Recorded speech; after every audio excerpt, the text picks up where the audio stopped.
Pernah nggak sih kamu lihat seseorang yang baru punya uang sedikit, langsung sibuk pamer, beli barang mahal, upload sana-sini, kasih tahu semua orang kalau dia sukses. Tapi anehnya, beberapa tahun kemudian, hidupnya justru biasa saja. Sementara ada orang lain yang terlihat sederhana, bahkan sering dianggap biasa-biasa saja. Ternyata diam-diam punya aset miliaran rupiah. Kenapa bisa begitu? Karena ada satu perbedaan besar antara orang yang punya uang dan orang yang benar-benar mengerti uang. Dan orang yang benar-benar mengerti uang biasanya tidak suka pamer. Hari ini kita akan membahas kenapa orang yang paham tentang uang justru cenderung hidup sederhana, tidak mencari validasi dari orang lain, dan fokus membangun kekayaan jangka panjang. Bayangkan ada dua orang, sebut saja yang pertama namanya Andi. Ketika penghasilannya naik, hal pertama yang dia lakukan adalah mengganti motor, mengganti ponsel, membeli jam tangan mahal, lalu mengunggah semuanya ke media sosial. Dia ingin semua orang tahu bahwa hidupnya sedang naik. Di sisi lain, ada Budi.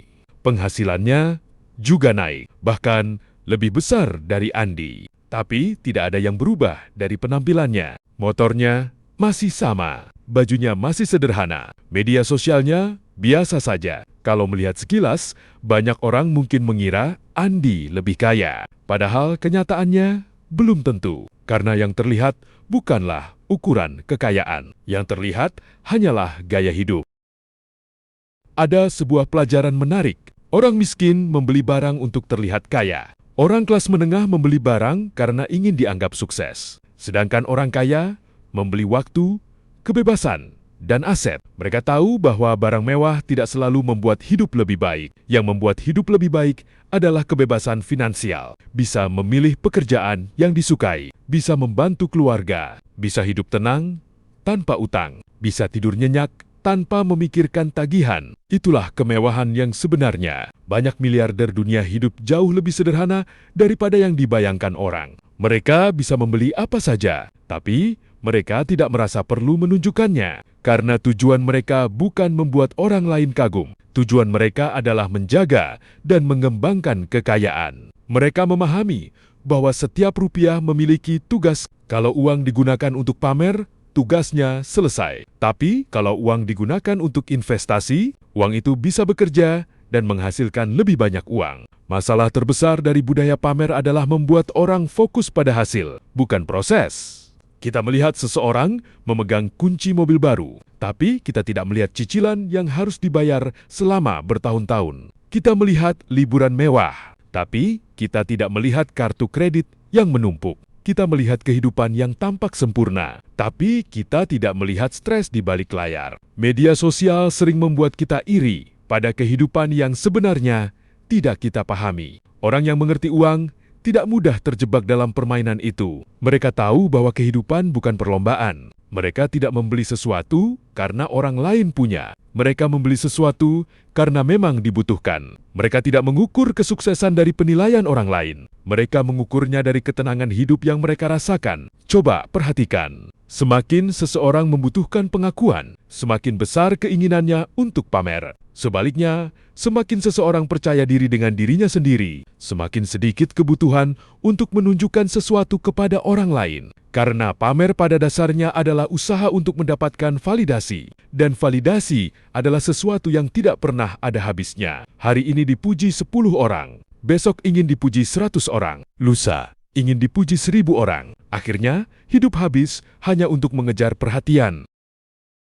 Orang yang mengerti uang memahami satu hal sederhana. Uang adalah alat, bukan identitas. Nilai diri seseorang tidak ditentukan oleh merek pakaian yang dipakai, tidak ditentukan oleh kendaraan yang dikendarai, tidak ditentukan oleh ukuran rumah yang dimiliki. Nilai seseorang ditentukan oleh karakter, integritas, dan kontribusinya. Ketika seseorang memahami hal ini, keinginan untuk pamer perlahan menghilang. Ada sebuah kisah menarik. Seorang pria bekerja keras selama bertahun-tahun. Setiap kali gajinya naik, ia menyisihkan sebagian untuk investasi. Teman-temannya sering mengejek karena hidupnya terlalu sederhana. Mereka bilang, dia pelit. Mereka bilang, dia tidak menikmati hidup. Namun, pria itu tetap konsisten. 10 tahun kemudian, banyak temannya masih bekerja hanya untuk membayar cicilan, sementara dia sudah memiliki aset yang menghasilkan pendapatan pasif. Saat itulah orang-orang baru sadar, yang terlihat sederhana,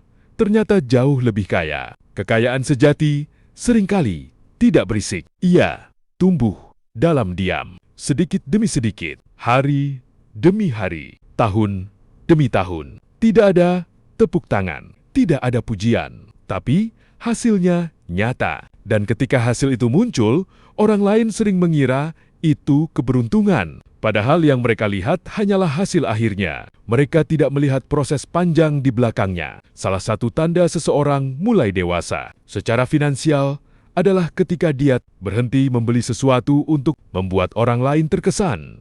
Dia mulai bertanya, apakah ini benar-benar saya butuhkan? Apakah ini membuat hidup saya lebih baik? Apakah uang ini bisa digunakan untuk hal yang lebih penting? Pertanyaan-pertanyaan sederhana seperti ini bisa mengubah masa depan finansial seseorang. Karena pada akhirnya, tujuan uang bukan untuk dipamerkan. Tujuan uang adalah memberi pilihan. Pilihan untuk hidup lebih tenang, pilihan untuk membantu orang yang kita cintai, pilihan untuk mengejar impian tanpa terlalu dibatasi masalah finansial. Dan pilihan-pilihan itu jauh lebih berharga daripada sekadar mendapatkan pujian sesaat. Jadi, jika hari ini kamu merasa tertinggal karena melihat orang lain pamer kesuksesan di media sosial, ingatlah satu hal, tidak semua yang terlihat kaya benar-benar kaya, dan tidak semua yang terlihat sederhana sedang kesulitan. Kadang justru orang yang paling tenang adalah orang yang paling kuat secara finansial. Karena mereka tidak sibuk membuktikan apapun kepada siapapun. Mereka sibuk membangun masa depan. Mereka sibuk membuat uang bekerja. Mereka sibuk menciptakan kebebasan. Dan itulah alasan mengapa orang yang benar-benar mengerti uang tidak akan pamer. Karena mereka tahu tujuan utama uang bukan untuk terlihat hebat di mata orang lain, melainkan untuk menciptakan kehidupan yang lebih baik bagi diri sendiri dan orang-orang yang mereka sayangi. Jika kamu setuju dengan pesan ini, mulai hari ini fokuslah membangun kekayaan, bukan pencitraan. Karena pencitraan hanya bertahan sesaat, tapi kebebasan finansial bisa mengubah hidup selamanya.